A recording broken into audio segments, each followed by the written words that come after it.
Saudações, senhoras e senhores, aqui é Diogo Rafael Moreira do site controversiacatólica.com.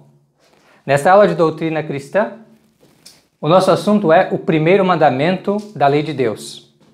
O primeiro mandamento da lei de Deus é amar a Deus sobre todas as coisas.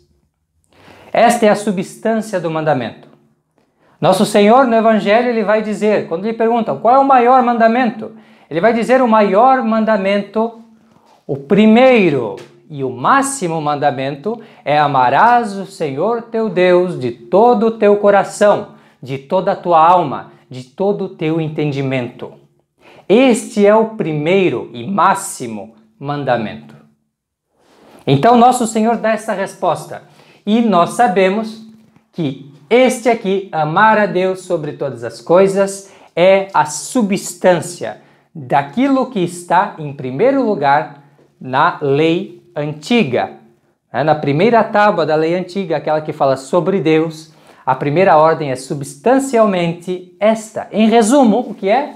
Amar a Deus sobre todas as coisas. Fala-se sim que nós não devemos ter outros deuses, deuses estrangeiros, porque só a Deus nós devemos prestar um culto, e um culto todo especial. Ninguém devemos exaltar acima de Deus. Então, isto é um dos itens, né, do mandamento como está lá na lei antiga. Mas nosso Senhor não menciona isto diretamente. Nosso Senhor fala simplesmente que, em substância, é isto aqui. Amar a Deus com todas as nossas forças, com todas as nossas potências, com a nossa alma, com o nosso coração, com a nossa inteligência. Então, isto é amar a Deus sobre todas as coisas, sobre os nossos pais, sobre os nossos parentes, sobre os nossos amigos e até mesmo sobre nós mesmos. Isto é amar a Deus sobre todas as coisas. E como isso se traduz, então? Como que isto se concretiza nas nossas ações? Então, este mandamento pode ser dividido em uma parte positiva, que é o que nós devemos fazer, e uma parte negativa, que é o que nós devemos evitar. Ele manda certas coisas e proíbe certas coisas. E é sobre isso que nós vamos falar. Então, o que ele manda?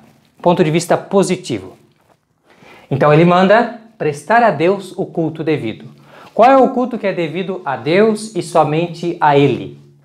É prestar a Deus um culto como o nosso único Senhor, soberano Senhor e Criador de todas as coisas.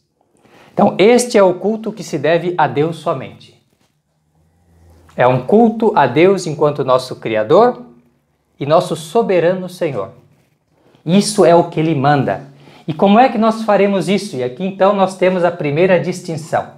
Como será feito isso? Será feito em primeiro lugar com um culto interno. Ou seja, nós devemos praticar um culto onde nós entregamos a Deus a nossa inteligência, o nosso coração, tudo o que nós somos. Nós devemos homenagear a Deus com a nossa fé, acreditando em tudo o que Ele revela. Devemos homenagear a Deus com a nossa esperança e com a nossa caridade, a nossa vontade, oferecer a Ele a homenagem da esperança e da caridade, entregando a Deus o nosso querer também. Querer sempre é o que Deus promete, a esperança. Querer sempre o que agrada a Deus, a caridade. Então este é um culto interno que nós devemos a Deus. Mas esse culto interno que nós devemos a Deus, ele também se manifesta. E por isso esse culto também é externo. Olha aqui. Esse culto a Deus também é externo. Ele é interno, com o coração, sim, mas também é externo, com o corpo. Em primeiro lugar, porque se Deus é, de fato, o Criador e Senhor nosso, então, evidentemente, Ele é Senhor não só da nossa alma, o culto interno, mas também é Senhor do nosso corpo e nós devemos também entregar a Deus o nosso corpo. Atos, obras exteriores devem ser feitas em honra de Deus. Isso significa, então, que nós vamos nos ajoelhar. Significa que nós vamos nos inclinar. Significa que nós vamos louvar e prestar a Deus um culto externo, visível, público. E isto é bastante natural porque nós entendemos que quando realmente se ama alguém, então se exprime isso. Isto é manifesto. Um filho que ama seu pai, ele dá sinais de que o ama. Do contrário, não acreditaríamos que ele realmente o ama. O nosso corpo é a imagem da nossa alma. Então, se o nosso amor realmente a Deus é sobre todas as coisas, é esse amor tão grande, tão especial que nós devemos só a Deus, então nós vamos manifestar isso com um culto externo. E aqui eu vou dar alguns exemplos para vocês, exemplos edificantes, que vão ajudar a compreender um pouco isto. Como manifestar perante os homens essa devoção que nós temos por Deus. Então, conta-se que um chinês em terra de missão, o chinês estava sendo atendido pelos missionários, e vocês sabem que em terra de missão é tudo muito precário ainda, está tudo começando. E assim, ele vai até o missionário e diz assim: olha, eu quero que construa uma igreja na minha vila. E o missionário se comove naturalmente com a nobreza de alma do chinês, mas logo adianta que são muitas as despesas que o chinês não teria condições de arcar com isso, por mais que isso seja nobre e tudo, mas é algo que exige tempo, é algo difícil, né? E foi então tentando mostrar para ele que são grandes as despesas, né? Há uma certa dificuldade, apesar da intenção ser maravilhosa. E, no entanto, o chinês revela o segredo dele. Olha, senhor padre, eu tenho feito economia durante anos e tenho até me privado de algumas coisas além do necessário. E então eu tenho aqui uma soma para poder, então, erguer-se esta igreja na minha vila. E a soma era mais do que suficiente. E isso mostra, assim, claramente que ele tem um zelo pelo culto de Deus, que quer ver Deus sendo amado sobre todas as coisas. Ele mesmo mostra um grande amor a Deus a ponto de padecer algumas privações por ele, para que o nome dele seja mais honrado. Então isso é um exemplo para nós, de que o amor que ele sentia no coração por Deus é algo que se manifesta com uma boa obra externamente. E isso pode se manifestar também em casos do cotidiano. Por exemplo, tem o caso do chanceler da Inglaterra, que era à época São Thomas More.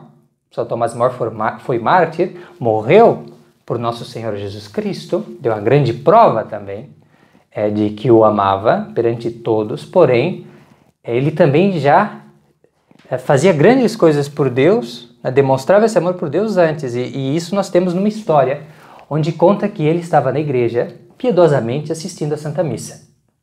E vem um homem e diz para ele: olha, o rei da Inglaterra tem um assunto importantíssimo para tratar com o Senhor.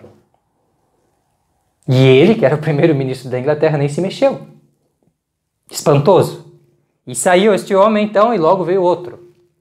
Ainda mais apressado, dizendo: olha, você tem que ir para o gabinete do rei, ele está chamando, é um assunto urgentíssimo. E ainda assim, São Thomas More nem se mexe. Vem por fim um terceiro correndo e fazendo mais, evidentemente, barulho, dando para notar, e diz: olha, é preciso ir agora para o gabinete do rei. E então, São Thomas More responde: olhe, eu estou agora prestando minha homenagem ao Senhor dos Senhores. Diga ao rei da Inglaterra que espere. E assim, São Thomas More deu esse testemunho também, de que coloca as coisas de Deus, tem um zelo pelas coisas de Deus e põe em primeiro lugar, sobre todas as coisas, até sobre uma possível perda de reputação, por causa disso, perante os homens. mas porque colocou Deus primeiro, e assim deu esse testemunho, que aquele culto interior, interno do seu coração, era acompanhado também de um culto externo. Ou seja, a manifestação em boa obra, em uma obra sem respeito humano, em amar a Deus de fato, claramente, visivelmente. E é justamente por isso que aqui nós temos uma consequência. Este mandamento aqui, o primeiro, ele se aplica a todos os homens, porque Deus é Criador e Senhor de todos os homens, sem exceção. Isso significa que os homens em conjunto, olha aqui uma consequência, corolário, significa consequência, uma consequência é que o culto a Deus também deve ser social, sim. O culto a Deus, ele deve ser de caráter social. Nós devemos prestar a Deus um culto enquanto sociedade. Nós devemos reconhecer também Cristo como Rei das nações e não só dos corações. Cristo é aquele que mantém, né, a sociedade de pé. Ele é aquele que governa, em primeiro lugar. Ele é o fundamento. E sem Cristo não poderia sequer haver autoridade civil. Então todos devemos ser muito agradecidos. A ordem social, ela existe porque assim Deus o quer e porque é querido por Deus que os homens, não só individualmente, mas juntos, honrem o nome de Deus. E também é querido por Deus que a influência de Cristo chegue, atinge todas as instituições sociais. Cristo deve estar na escola, Cristo deve estar nos parlamentos, Cristo deve estar nos gabinetes presidenciais, Cristo deve estar em toda a parte, nos tribunais de justiça. Cristo deve estar em todas as instituições sociais. Isto é importante. E nós que amamos a Deus sobre todas as coisas, devemos querer que Ele seja amado por todos. E a melhor forma disso é todos juntos reconhecermos que Ele é Rei. Então, isto é um ponto fundamental e é uma consequência desse culto interno e externo que nós devemos a Deus. Nós devemos a Deus esse culto como indivíduos? Sim, mas nós devemos a Deus como membros da sociedade. Como seres humanos que fomos criados para viver em sociedade e nesta sociedade prestar a Deus a honra que Ele merece. E nos exortarmos uns aos outros para seguir, para ser fiéis a Deus, para cumprir os seus mandamentos e evitar violações aos mandamentos divinos. Evitar isto aqui, que a nossa sociedade infelizmente está cheia porque recusa tributar a Deus nosso Senhor o culto que lhe é devido. Este crime social, esta fuga do dever que todos os homens têm, leva a sociedade moderna a ser uma imagem do que é condenado. A sociedade moderna, ela tem idolatria, macumba, todas essas coisas horríveis e abomináveis, bárbaras. A sociedade moderna tem várias superstições, já nas páginas dos jornais e nas próprias universidades, um montão de superstições, infestada de sacrilégios, profanações, as coisas santas, as imagens sagradas, cheia de sacrilégios, as pessoas constituídas em dignidade, sacrilégios, heresias, isto não preciso nem entrar em comentários, porque é algo tão evidente, tantas seitas protestantes, tantas seitas cismáticas, heréticas, instauradas em toda parte, falsas religiões, tudo aqui, e seitas anticristãs, e comércio com o demônio, espiritismo, magia, adivinhação, todas essas coisas. A sociedade está infestada disso. E isto é ofensa direta ao primeiro mandamento. O que nós fazemos para frear esta corrente de iniquidade? Em primeiro lugar, isto aqui, promover o culto a Deus nosso Senhor. Em primeiro lugar, esforçar-se por isso. Se somos patrões, esforçar aqueles que são subordinados a nós a amarem a Deus. Se nós somos professores, ensinar a doutrina de Cristo. Quando nos é permitido e lícito, fazer. Não ter medo. Não ter medo de testemunhar, amar a Deus sobre tudo. Exatamente tudo. E notem aqui que o não fazer isso, nós já o sabemos pela história, o recusar-se a prestar a Deus a honra devida é algo que leva a castigos tremendos. E nós temos muito que temer, vivendo num mundo cheio disto aqui. Vivendo num país cheio disto aqui. Temos muito que temer. Temos muito que fazer penitência, ajoelhar-se, muito. Por quê? Porque nós já vimos no passado o que essas coisas produziram. E o que elas produzem? Catástrofes morais e até naturais, calamidades terríveis. E do modo como nós vemos crescer a iniquidade no mundo, a impiedade, nós cremos que o que há de vir, se os homens não se arrependerem e não seguirem o mandamento de Deus, é tremendo. Isso nós podemos inferir considerando, por exemplo, a história do Antigo Testamento. Deus constituiu um povo, uma nação. E quando esta nação se dedicava ao culto de Deus, quando ela patrocinava e defendia a religião divina, quando ela se preocupava com as alfaias do templo limpíssimas, quando se preocupava com os vasos de ouro e de prata, tudo muito cuidado, com muito amor, tudo o mais precioso que o homem tem, dava a Deus, verdadeiro amor a Deus, toda essa preocupação em seguir tudo que está na lei divina. Quando o povo fazia isso, então o povo era pastoreado pelo próprio Deus, era iluminado e era protegido contra os seus inimigos. Agora, quando o povo caía em idolatria, em superstição, em sacrilégios, heresia, quando caía nestas coisas, o que se passava? Castigo divino. O povo ficava entregue a si mesmo e assim entregue aos seus inimigos.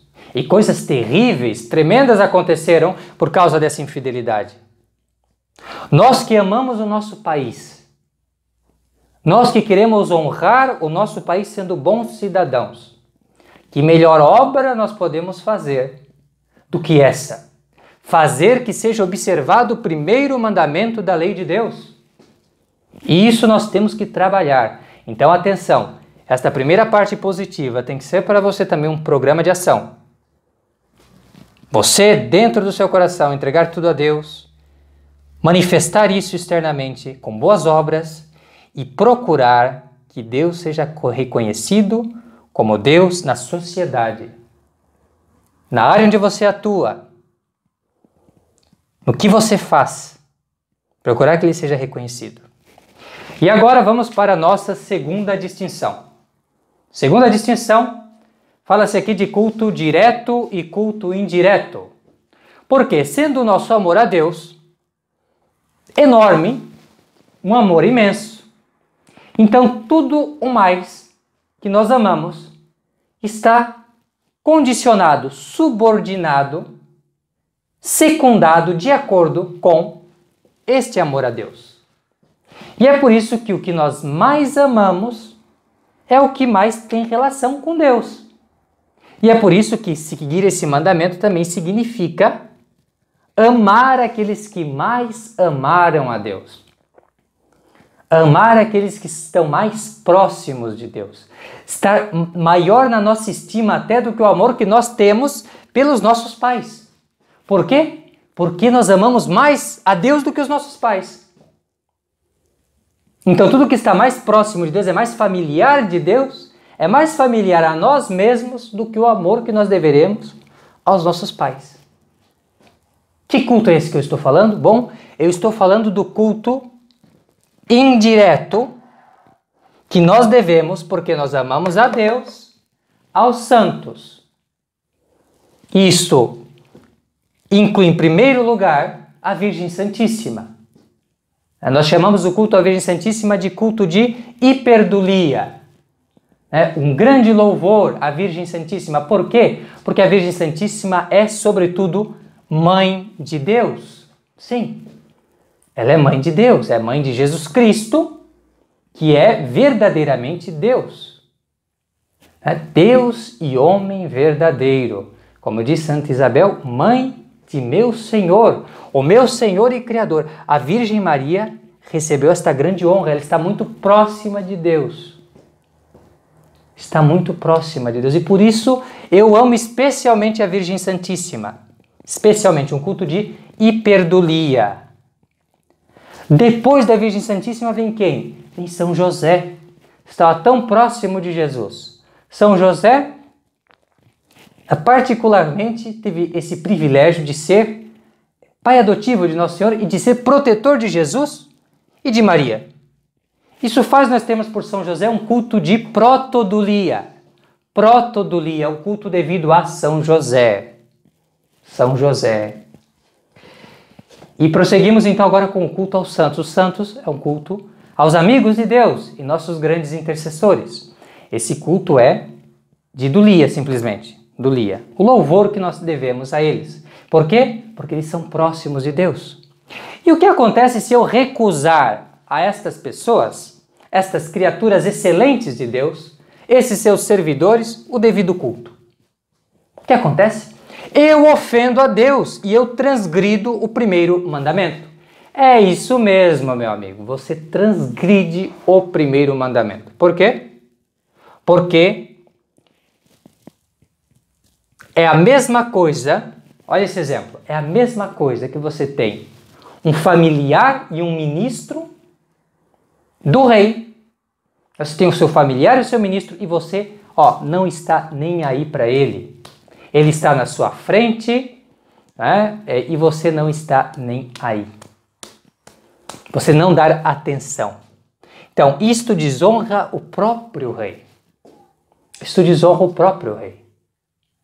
Quando você não presta a devida honra a quem a merece por justiça, por ser fidelíssimo a Deus, por ser o seu servo, por ser o seu profeta, quando você não dá essa devida honra, isso redunda no próprio Deus. Você não está muito preocupado. Aqueles que mais amam a Deus não estão mais na sua estima. Isto é perigoso, isto é ímpio.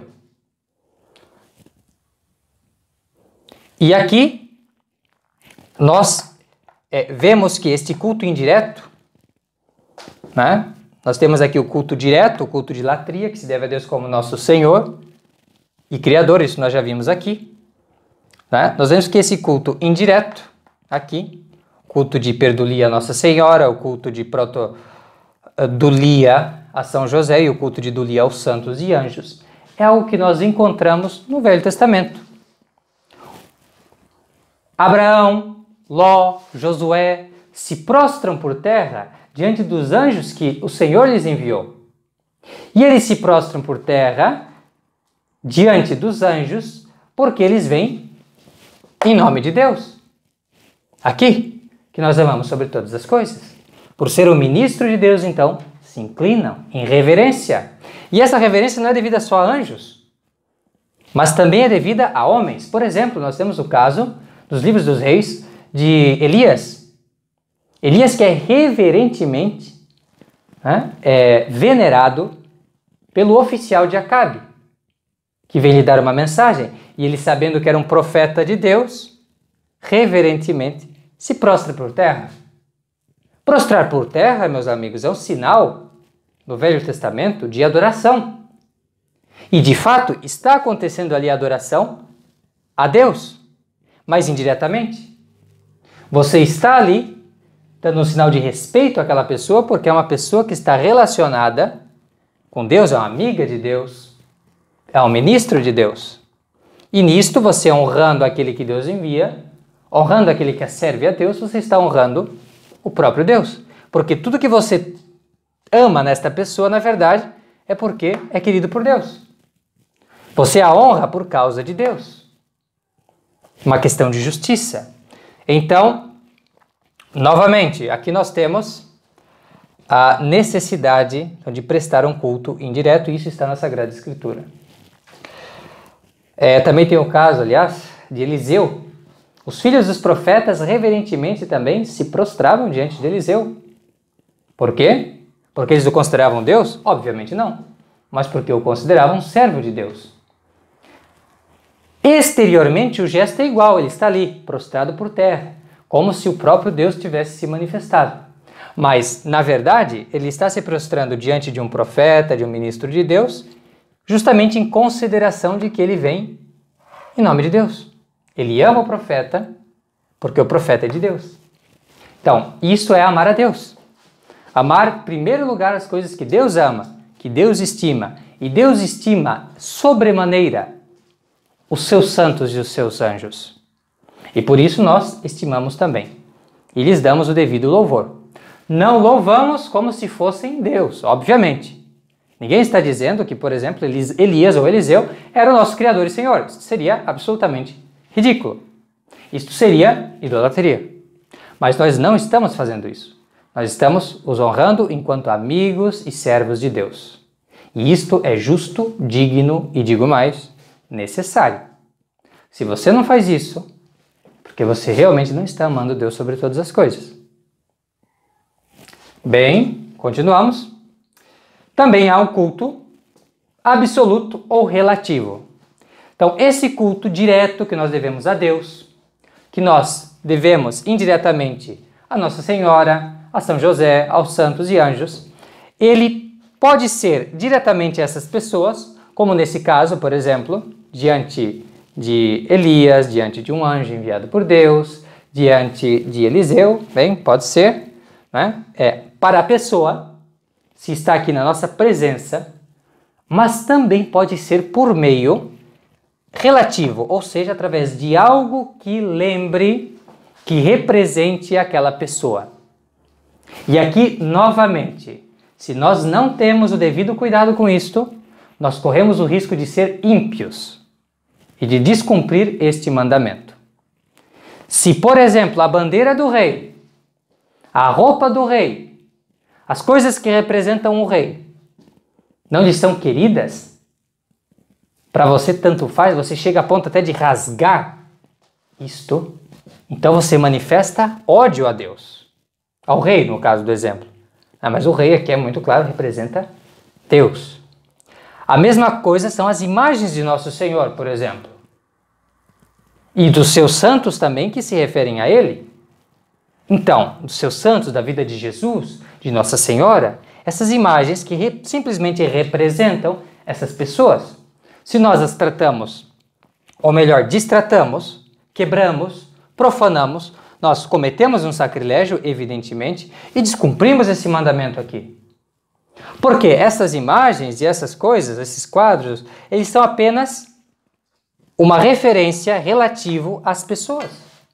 Da mesma forma que uma bandeira, se você queima a bandeira do Brasil, o que você está dizendo? Você odeia o Brasil? Você não está nem aí para o Brasil?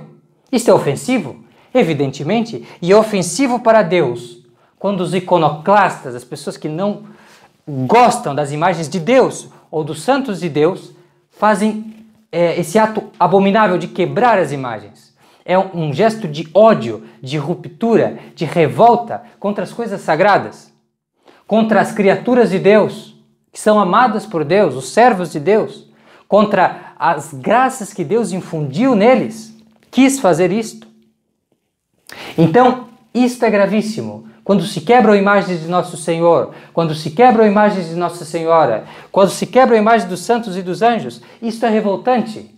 Isto é revoltante, porque isto é contra a glória de Deus. Isto é contra coisas que representam Deus. Deus diretamente quando é uma imagem de Nosso Senhor. E Deus indiretamente também quando é uma imagem de um servo, de um amigo de Deus, que fez muito por Deus e que Deus ama. Que Deus ama e estima. Então, atenção, há também aqui a necessidade de um culto também às imagens. É preciso prestar um culto, né? Culto relativo a Nosso Senhor, a Nossa Senhora, aos santos, através das imagens. Aqui se diz claramente relativo, porque ele só é em função do que representa. Como a bandeira, por exemplo, é em função do que ela representa. Mesma coisa aqui. Está bem? Então, espero que isso tenha ficado bastante claro. Esta é a primeira parte da doutrina sobre o primeiro mandamento, a parte positiva. E agora nós vamos dizer uma palavra sobre a parte negativa.